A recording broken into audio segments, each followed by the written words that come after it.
What is Jujutsu Kaisen Subtraction? The Heian Era is something that has long remained a mystery to fans of Jujutsu Kaisen. There are so many questions surrounding that period of time in JJK, yet despite that fact, Gege decided that instead of telling a story years in the past and giving us history and giving his readers some clarity on character actions and relationships and just dynamics, this goofy cat decides to go decades into the future instead with Modulo and tell us a story about religious and generational conflict and the abrasion caused by clashing ideals and cultures between refugees and native citizens. Modulo's great and everything, don't get me wrong, but come the con Gege, we want to know about the Heian Era. It is talked about constantly, it is referred to constantly, it is a very important part of this world of Jujutsu Kaisen. Even in Phantom Parade, as of right now, as of recording, on Global they release Kenjaku.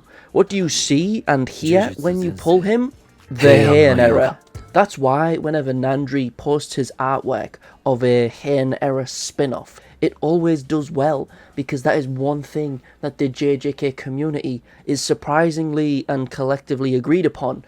We desperately want a Heian Era flashback. And also, if you didn't know, all of Nandri's artwork is pretty goated, so please feel free to check out his stuff. You've probably seen some of his artwork before, with a lot of his fake JJK leaks. But back to the topic at hand. We, as a collective, as the JJK fandom, don't agree on a lot of things, but this is something we do agree on. We want to see Sukuna in his prime. We want to see him holding all his cursed tools. We want to see how the relationship between Tengen and Kenjaku formed, or at least a more concrete dynamic between them. We want to know what the Heian Era was like, understandably so, as it is treated as sorcery's golden age. So these two dickheads decided to make their fanfic about it. Meet Penis 1 and Penis 2. Alon's Y and Onion, I think they're called. Two mid-tier JJK YouTubers, especially when compared to this channel. Just don't compare our view or sub counts. These two plebs got sick of Gege dangling the potential, the forbidden word, the potential of the Heian Era in front of us, and decided to make a fan, manga, comic, fiction, whatever, about some of the stuff going down in the Heian Era. Now, the thing that I find quite intriguing about this as a concept is that a lot of popular shonens sometimes tend to have quite popular fan manga about them, right? Typically after a series ends, people want more, and as a result, fans make fan projects. Dragon Ball specifically has God knows how many fan-made manga, and a lot of them look absolutely insane. I mean, at some point, if you're a Dragon Ball fan, you've probably seen some of Dragon Ball Kakume's art. Holy, like, Jesus Christ, this looks good. But JJK, on the other hand, doesn't really have a lot of fan manga, or at least ones that are really popular. Since JJK itself is ridiculously popular, it has a lot of like one-shot fan comics that people will make about their favorite characters, but stuff in regards to like actual stories and fan manga that try to expand upon the canon world of JJK, there isn't a lot, so to speak. Your choices feel pretty hit or miss and limited when it comes to fan manga, or at least ones that have gotten some traction. The biggest miss, so to speak, that you've probably heard about was the infamous Jujutsu no Kaisen, which was lambasted for its AI-generated art, tracing, questionable dialogue, and clear unfamiliarity with the source material. I mean, the author just straight up killed Ichiji for some reason. Okay, so only a couple chapters of Jujutsu no Kaisen were released before the creator just seemingly went on hiatus and hid from the world, as he was lambasted and just ridiculed constantly, which, if you make an AI artwork all the time, sure, that's, make fun of them. On the opposite side of the spectrum, the biggest hit that you've probably heard about in regards to like fan manga in the JJK world is the famous Toji backstory fan manga. Now, this is one I've heard a lot of people mention, but not a lot of people actually discuss in depth, so I'll probably make a video about it in the short-term future, since Dojinshi is just a very fun topic to talk about in my opinion, and this one-shot is genuinely quite intriguing. It's always great to see a well-drawn and thought-out fan manga, or one-shot, or whatever you want to call it, for a series that you enjoy. It's genuinely pretty cool. Strangely enough though, it's only like 40 pages long, something like that, and it is called Tomin, or Hibernation. I'll leave it linked in the description, as I said, only a brief one shot, so I highly suggest just quickly reading it on your phone or something after you watch this video, since it's a short and sweet read. But as I said, I'll probably cover it in the future, but to give you a quick synopsis, it just gives some interesting background towards Toji's time in the Zenin clan when he was younger. But back to the main topic of Penis 1 and Penis 2. 5-second break, like, comment, subscribe, let me know if you've read any fan manga below. That being said, straight back to the video. The fan manga they made is called Jujutsu Kaisen Subtraction, which, as I say, I think is a stupid name. It should have just been called JJK minus, but hey, that's just me. I feel like minus rolls off the tongue better. As of recording, there is only one chapter out now at the moment, and it's being drawn and written through the combined efforts of these two. And I think they intend to get a chapter out about every month or so, which is pretty neat. But, you know, with that yappage out the way, it's been like 5 minutes or so, and I haven't even talked about what's actually in the first chapter of this new fan series. So let's get into Jujutsu Kaisen Subtraction. The chapter itself starts off with Sukuna. Who would have guessed? A Heian Era flashback that starts with Sukuna? No way. And he starts off taking out the 5 Void Generals. Remember that stuff that Yuro was a part of? And yeah, those guys. And since they tried to take down Sukuna, it obviously didn't go well for them. In this tapestry in the main series, we see the events, and we see like Sukuna fighting with Kamutoke and Hiten in this like stylized artwork, which is pretty cool. So here, in this first chapter, they decided to, you know, add it to show the aftermath of this fight that we just kind of briefly heard about in the manga. And the interesting thing, we see Hiten, and I really wonder how these two fans have interpreted this really cool looking curse tool and its curse technique. Oh, it's broken by the next page. Sweet. Then Kenjaku shows up, because of course he does, trying to discuss the possibility of Sukuna joining in on Kenjaku's future plans of the culling game. Sukuna doesn't care about all that noise and just kind of mogs him for some reason, much to Kenjaku's chagrin. Then we see the sole survivor of Sukuna's battle with the Void Generals, obviously Yuro. Kenjaku then asks Sukuna that he not finish her off, as he may have some use for her. Obviously, with the added context of the main series, we'll see her in Sendai, so Sukuna offers to heal her, not before Kenjaku heals her himself with RCT. And I like these styles of pages. I think they're pretty neat. With the high contrast stuff, just that's all shadows with just a couple of whites. Yuro gets up and questions Kenny on why the hell he's doing what he's doing, whilst Kenjaku himself is just kind of pissed off Yuro didn't say thank you after he healed her. Yuro explains how she's just kind of a ride or die for the Fujiwara clan, to which Kenjaku obviously retorts that she was literally just sent to her death against Sukuna, so why the hell would you still care about them?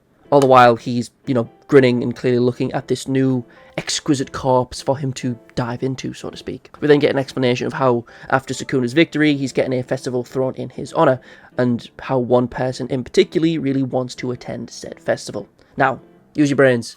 Who is one person who is a huge fan of Sukuna and wouldn't miss any chance to see him? Yes, that is right. The GOAT. Yorozu. I don't know if I have to blare this out, but I will just in case. I mean, it is YouTube. Blood, guts and gore galore, that's fine. And literal fatality compilations, cool. But if you got to keep them nipples under wraps, fellas. Yorozu gets cut down, as we see in the main series, over her to get back up again. And as soon as one of her kind-hearted followers tries to give her help, she forces him to do their best Jogo impression. Uraume then steps up to the plate, wanting to deal with Yorozu themselves, obviously setting up for a fight between the two in the next chapter. Then, as we cut away, we see that a human Tengen and Kenjaku are watching this debacle take place. Kenjaku here also being in the new body, which Tengen comments on. Also, there is a John Zenin cameo, Nito. Personally, I would prefer a Goku cameo, but maybe that's just me. The two of them head off to the nearest drinkery, as they've grown tired of watching Yorozu yelling and Uraume's glazing of Sukuna, and with that, the chapter ends here. Overall, there's a lot of things for me to say about this work, but also not too much. Firstly, one thing of note to bring up is, since it is a fan manga being headed by two people, there is one thing that some may view as a downside, but I don't personally do. The art itself is inconsistent. Not bad, just inconsistent. Since the two people drawing the chapter draw in very different ways, it's very clear to tell who is drawing which page, which isn't necessarily a bad thing. It's just a distinguishing feature of note. It's kind of like a neat little game to play, to be honest, trying to guess who drew which page. Secondly, if you are very familiar with me and the channel as a whole, I've always been a fan of fan-made material. I mean, I have a couple of videos on this channel talking exclusively about Jujutsu Kaisen mods, content made literally out of enjoyment of JJK, and people expressing that through game mods, and I love that. I love when passion and fans' love for a series results in fan creations, and this is no different. Be it fan art, fan comics, manga, mods, whatever, I think it's great to see. I'll always have respect for any work made out of passion over monetary gain. And this is no different, and since I know these cretins fairly well, I have seen them in VC drawing these pages, these panels, and writing what's going to happen for hours instead of actually uploading to their channels, and as a result, I respect it even more. Regarding the story choices and setting, it's a pretty solid place to start. The Heian Era is a key part of Jujutsu history and lore, but despite that fact, in the chronological timeline of events in said era, there aren't many fixed points that we know about. So we know about Yorozu's meeting with Sukuna and Uraume, we know about Uraume's meeting with Sukuna, and we know of Sukuna's victory against the 5 Void Generals, but beyond that there aren't really many concrete places or choices for you to start a story like this. So starting around the time of the festival and the generals makes sense. The story itself, I don't know where it'll go. Since what we know of the Heian Era itself is so vague, they kind of have free reign to do what they want for the most part. Whatever they want can be in between its beginning and end, which,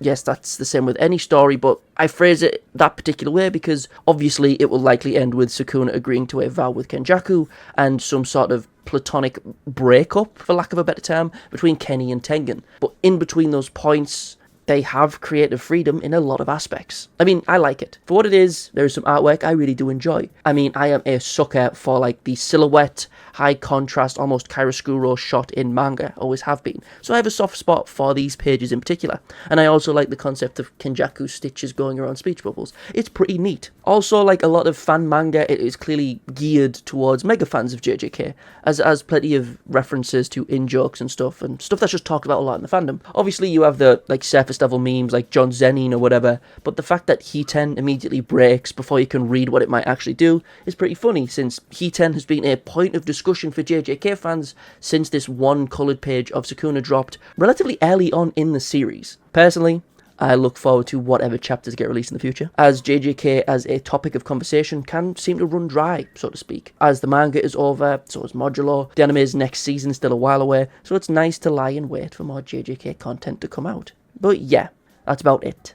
I'll leave a link to this fan manga, fiction, comic, Wattpad story, whatever you want to call it, down below. Give it a quick read yourself, even if it's just to take a look at the artwork. And I'll do the same with the Toji story, as the Toji story is pretty awesome, and I will make a video about it shortly, probably. I myself am currently working on videos about the JJK light novels, the Toji one-shot I just mentioned, and a video about Iruma-kun, since I think is the most slept-on series that is currently coming out at the moment. But yeah, that being said, fellas, toodles my doodles, hope you see you in the next one.